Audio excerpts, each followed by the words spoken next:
Hello everybody, this is ManuS and welcome to another spoiler review. The spoilers are flying in for Legends of Runeterra for the new set Call of the Mountain, and we have our first champion Taric plus a bunch of cards associated with his gem mechanic and so on, so we'll dive into that in a moment. But once again, friendly reminder, about 70% of my viewers according to my analytics are not subscribed yet, so please consider subscribing down below to help the channel grow, and turn on the notification icon to not miss out on any new content coming out in these wild times. And before we dive into the new cards, let me briefly introduce you to today's sponsor. Today's video is sponsored by NordVPN, one of the leading virtual private network providers out there. A virtual private network keeps your data secure and yourself anonymous while using the internet. NordVPN comes with super fast servers, allows you to unlock your favorite entertainment websites like Netflix. They provide a 30-day money-back guarantee. They also have an included cybersecurity suite, which acts as an ad blocker to boot. They don't lock any of your data, provide a 24/7 customer support, and you can use it on up to 6 simultaneous connections, so one account covers most or all of your electronic devices. And most importantly, they don't have any bandwidth limit, so you can use it non-stop without it getting throttled, which is particularly important for heavy users like us. It also won multiple awards and comes highly recommended by top technology experts. So if you're still surfing online without a VPN, now is the time to change that. Get NordVPN now, 70% off for a 3-year plan, including 1 month extra for free using the code ManuS or the personalized link in the description down below. And now on to today's content. Alright, now that we got that out of the way, let's talk about the new cards. I put them up all together on this sheet because it's a nicely composed sheet, and cutting them out wouldn't have worked very well with some overlap of Taric, so I hope they are visible enough, but I'll also highlight what the cards do. So first off, we have Taric. Taric is a 4-cost 2/4 with support.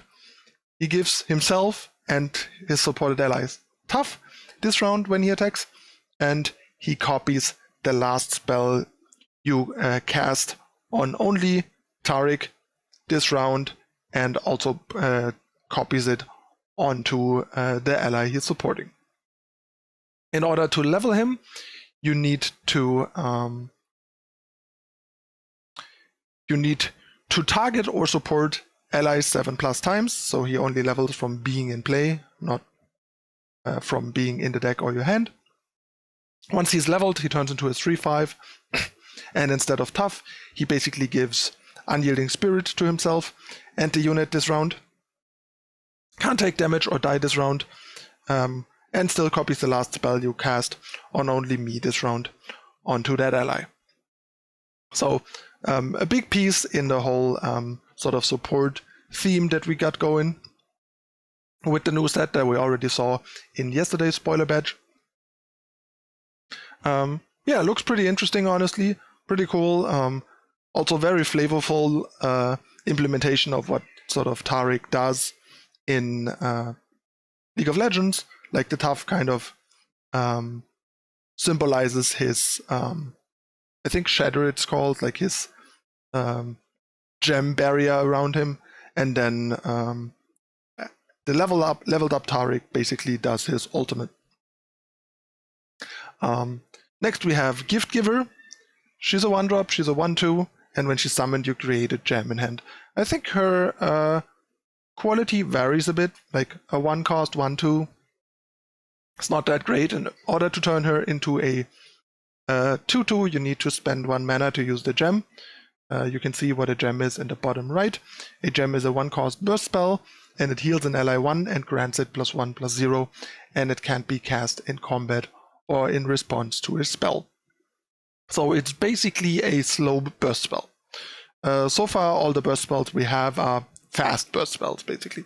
And this introduces something similar to the sorcery version of split second in Magic. Like there are sorcery spells that still have split second. So a burst spell with this restriction basically still doesn't use the chain and immediately resolves, but can only be played anytime you can play a slow spell. So that's basically the wording that you would get in a magic-like setting.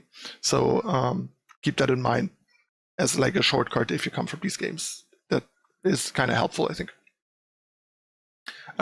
So a gift giver needs some additional synergy to be good. Like you need the gems for targeting and other synergies, or need the free cards for other synergies, like with Rummage, or say with Ionia cards that care about spells like Meditation, Claws, Eye of the Dragon, and so on.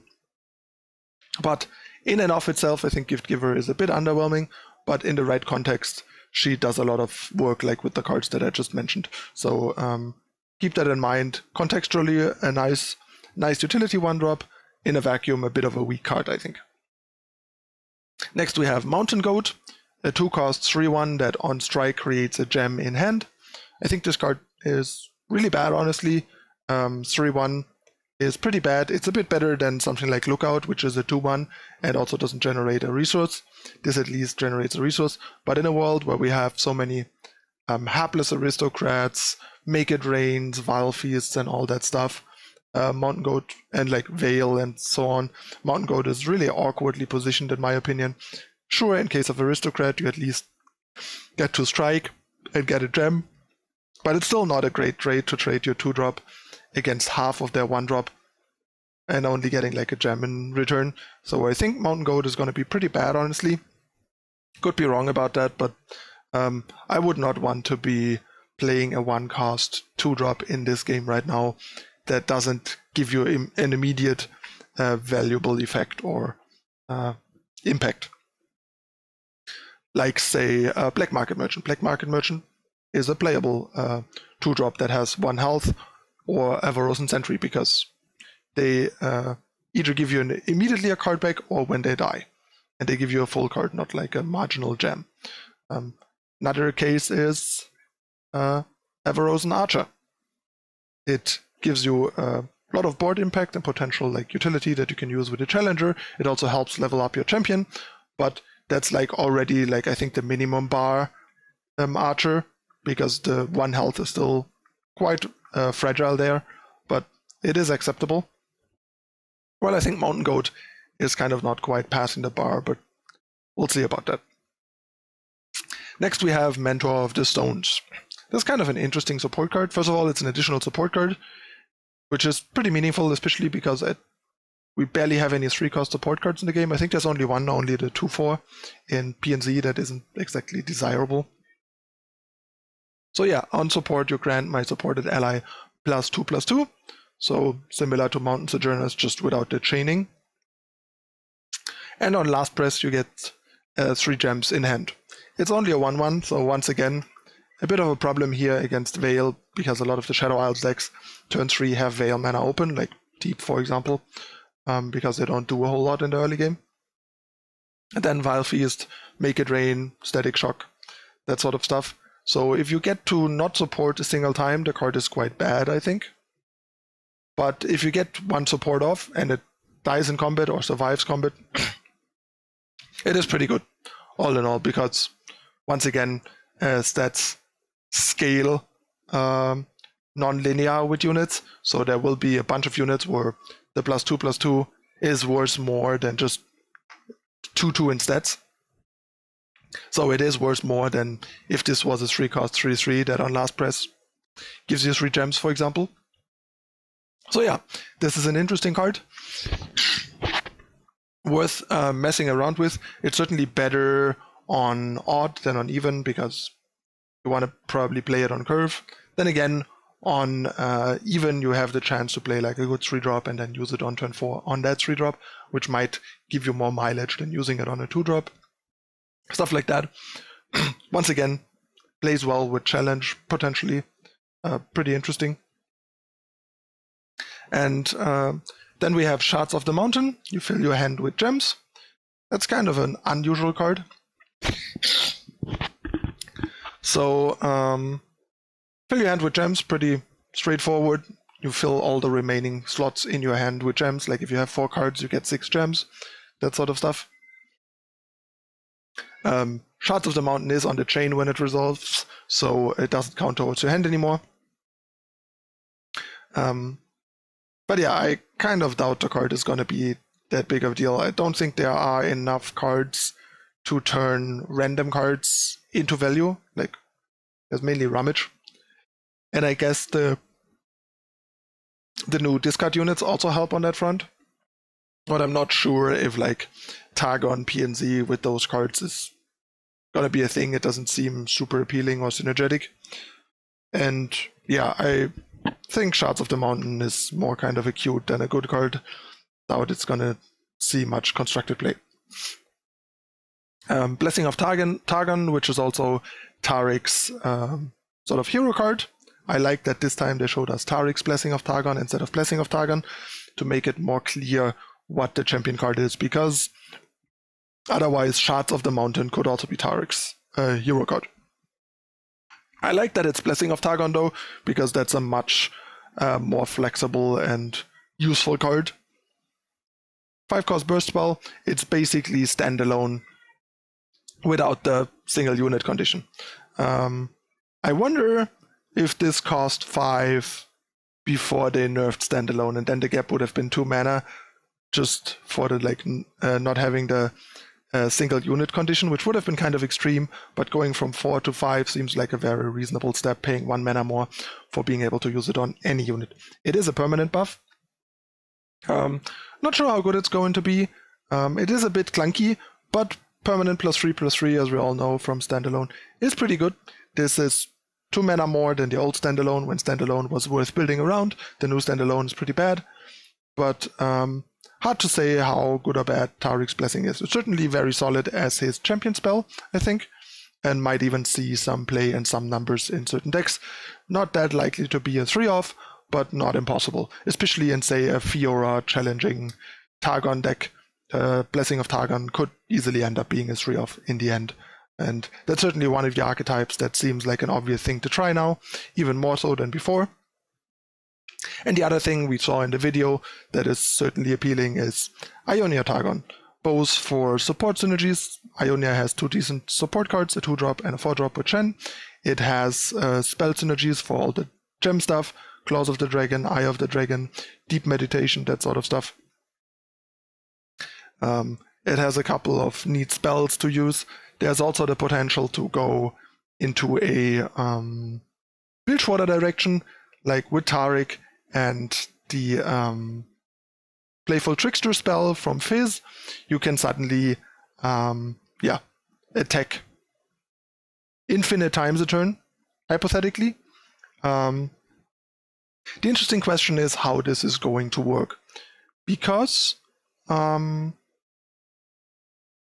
think the first attack, it won't do anything, but it will still give you the attack. So I think the way it will have to work is you attack, then Tarik plays whatever spell you played already. If you haven't, it doesn't play a spell, and you use Playful Trickster on Tarik. Then Tarik gets removed from combat, everything else attacks, and then the next time, then you get an attack token, and then when you attack, Tarik plays Playful Trickster on the unit you support, so you choose like the weakest support unit that you don't care about attacking, and then you do that infinite amount of times and try and kill your opponent. This obviously still requires you to have a board that can beat the opponent's board on multiple attacks, or have evasive units to get through that sort of stuff, and of course also keeping Tarik safe so he doesn't die. But it's certainly kind of an interesting and cool potential combo that you can implement into a deck naturally, because while Playful Trickster isn't the greatest card, it certainly is a not unplayable card. Like, the card is not horrible to have in your deck on its own, it's just not great. But if it opens up the potential to sort of just infinite attack suddenly with Tarik, it's a card worth having in your deck for the other situations where you just use it normally. So yeah, that's going to be pretty interesting. There are a couple of like interesting things to do with Targon. Basically the whole like rummage discard type thing with the gems, the spells matter Ionia thing, the challenge buff support thing in Demacia, and potentially the like infinite attack combo in Bilgewater, to have like 4 that I can immediately think of. Gems are also like pretty nice utility. They make your units better. They make it much more punishing for your opponent to block without killing your unit because you can mitigate some of the damage. It also makes it harder for the opponent to wear down your units with Make It Rains and Veils and stuff, because after they resolved, you can heal again, so the opponent has to be more careful how they sequence their stuff, so they might have to go like Make It Rain, Static Shock all at once to make sure the unit dies and doesn't get gemmed in between, stuff like that. So yeah, certainly kind of a cool and interesting mechanic on cards here. Taric seems pretty solid. He's effectively sort of a 2/5 in combat and turns into a 3/6, so to speak, because of the tough. So he's kind of like unbuffed Shen, but also he gives tough and a free spell to the unit he supports, which is notably more powerful than what Shen does. And the level up condition might seem a lot, but judging by what we have between all the gems and support stuff, it's probably as easy or easier than leveling Shen, probably. And yeah, there's some really cool stuff going on. Pretty excited to brew with these new things once we get them. Still not sure how the cards will be released. What we know is there will be 1 champion of each region plus 6 Targon champions. And we don't know how many Targon champions we get right away. Almost certainly not all 6. So we get a fraction and some champions from the other regions, but we'll have to wait and see with the spoilers, I guess, to get a better idea of how they will be distributed. Yeah, that's gonna be it from me for the latest spoilers so far. Some pretty interesting things here and a nice display of some new mechanics. And we'll have to see for more context. Arbiter of the Peak also is looking notably better already with the gems, because the gems are a great way to make Arbiter cheaper. So there might even be like a Noxus beatdown thing with like Might on Tarik and Arbiter, and like overwhelm units to buff with support like Mentor of the Stones and so on, as a sort of like a 5th direction. Although I think that might be a less appealing direction, simply given that Targon seems like a more utility and slower, sort of more defensive region that doesn't in the end probably play that well with the aggressive nature of Noxus. So my biggest favorites to look at for now will be Ionia and Demacia as the obvious ones, and then seeing how good of a deck you can build around the Playful Trickster Tarik synergy and how well it plays out in reality as opposed to in theory. Because in theory it looks pretty cool and powerful, but it might not play out that well in practice. Alright, that's gonna be it again for today. Hope you guys enjoyed this review. Let me know in the comments down below what you think of the new cards and the new mechanics, and of course our new champion Tarik. I'm not the biggest fan of his non-level up artwork, but I think the leveled up artwork looks really cool. What do you think? Let me know down below. If you enjoy the content, don't forget to hit the like button on the way out and subscribe to the channel. Turn on notification icon for more to not miss out on future content. For more information on how to support me and so on, and my live stream, check the description down below by Show More. And yeah, please check out the ads to support your favorite content creators on YouTube. That's a free and easy way to help us making content for you guys. And yeah, that's it again for today. I'm your host ManuS. I thank you for watching, and I'll see you next time. Bye.